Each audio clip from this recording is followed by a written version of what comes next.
વાત રાજકોટની જ્યાં ભાજપના ઉમેદવારો આજે ફોર્મ ભરશે। આજે ભાજપના ઉમેદવારો વિજય મુહૂર્તમાં નોંધાવશે ઉમેદવારી ફોર્મ પહેલા ભાજપનું શક્તિ પ્રદર્શન વિજય વિશ્વાસ સંમેલન યોજી કરશે શક્તિ પ્રદર્શન। વિજય વિશ્વાસ સંમેલનમાં મોટી સંખ્યામાં કાર્યકરો ઉમટશે। ધારાસભ્યો સાંસદો સંગઠનના હોદ્દેદારો હાજર રહેશે। 18 વોર્ડના 72 ઉમેદવારો આજે ઉમેદવારી નોંધાવશે। अलग अलग 6 સ્થળોએ નોંધાવશે ઉમેદવારી। રાજકોટમાં ભાજપે 20 કોર્પોરેટરને રિપીટ કર્યા।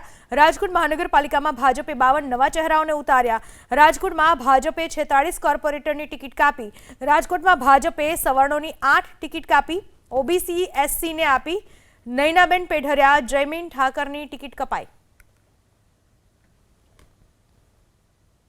ભારતીય જનતા પાર્ટીની જે વિકાસ ગાથા છે એ વિકાસ ગાથાને લોકોએ સ્વીકારી છે અને ભારતીય જનતા પાર્ટી પંચનિષ્ઠા ઉપર ચાલતી પાર્ટી છે અને પાર્ટીનો એક એક કાર્યકર્તા એ અમારી વિચારધારાને આધારિત એ કાર્ય કરવા માટે કટિબદ્ધ છે અને આજે અમે વિજય વિશ્વાસ સંમેલન દ્વારા ચૂંટણીનો નગારે ઘા કરી શંખનાદ કરી અને અમે લોકો આ ચૂંટણીના મહાપર્વમાં પ્રવેશી ચૂક્યા છીએ કે કોઈ પણ કાર્યકર્તાને આવો ચૂંટણીનો કોઈ પણ પ્રસંગ આવતો હોય ત્યારે નાની મોટી પોતાની લાગણી વ્યક્ત કરવાની ઈચ્છા થતી હોય એને હું નારાજગી નથી ગણતો।